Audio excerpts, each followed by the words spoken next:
Babalik po tayo sa easy lang yan, mga kasambayan. Ating pong paksang tinatalakay ngayong hapon na ito. Easy lang ba kumuha ng police clearance? Kaya po tayo ay nagsadya mismo sa opisina po ng Senior Superintendent Manuel M. Lucban Jr., ang Chief of Police ng Makati Police Station. Good afternoon, sir. Magandang hapon sa iyo. Isa pong karangala na makausap po namin kayo at makasama rito sa easy lang yan, sir. Salamat.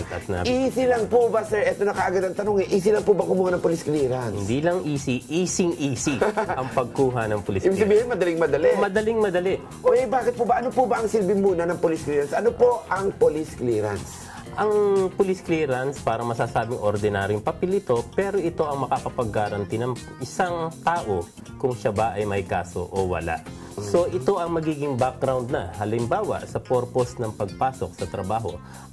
Sa pamamagitan ng ipepresent mong papel na to, alam ng employer dun sa tinatanggap niyang aplikante kung ikaw ba'y mamamatay tao o kung ikaw ba'y may kaso ng pagnanakaw. So doon magre-reflect. So eto, magiging basihan na kung tama ka bang tanggapin o hindi, o mapapagkatiwalaan ka bang tao o hindi. Sino-sino po ang pwedeng kumuha ng police clearance? Sa atin dito sa Makati, lahat ay binibigyan natin as long na nasa tamang edad siya.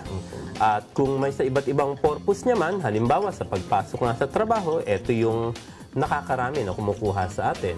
Sa ating mga firearms requirement, sa naturalization ng isang tao, no, sa travel abroad, sa visa requirements, so as long na yung agency ay nag-demand para dun sa background o sa record check ng isang tao, nagbibigay tayo ng police clearance. Dalawang kategory ang tinitingnan natin.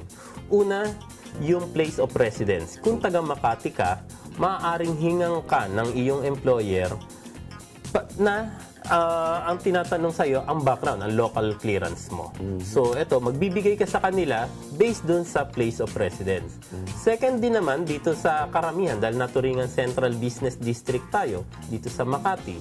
So, place of work naman ang consideration. Na kung ikaw ay meron ng mga ibang napasukan dito, anong ilang years ang experience mo na narito sa Makati, ikaw ba ay may magandang record? And to prove it as a citizen, pwede ka nilang hingan ng local clearance at dito nga nagpupunta sa Makati Police. Sir, ano-ano po ba yung mga nagre-reflect dito sa police clearance? Ano-anong mga kaso ang kiniklear dito? Ang nagre-reflect sa NBI, yung mga kasong na-i-file umabot sa level ng court. Samantalang sa atin, yung local na lumabot ng court, so magre-reflect yung katulad ng sa NBI, and similarly, yun sa prosecutor pa lang.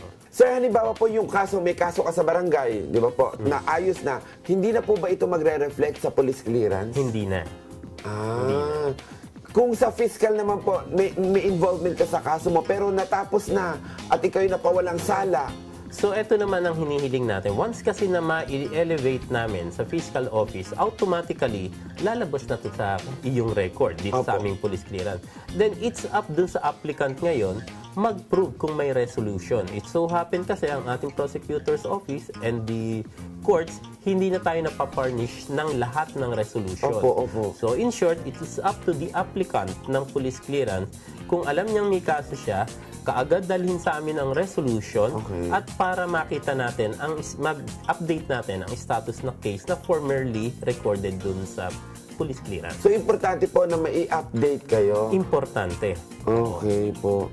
Kung kukuha po ako ng police clearance, ano po yung mga requirements po pagkuha ko ng police clearance? So, dito sa atin, pinatutupad natin ng mahigpit yung ating personal appearance. Unang-una, dahil ikaw din mismo ang magbibigay ng iyong sariling biometric. Opo. No? Kung ikaw ay first clearance na applicant, so kailangan may biometrics ka ron. Then, kinakailangan din naman na talagang actual kang kukunan ng picture kung first applicant. Ano pong mga dokumento ang kailangan kong dalhin pagkuha ko ng police clearance? Sa atin, sapat na ang ID picture or ang sapat na ang identification card or ang sedula mo.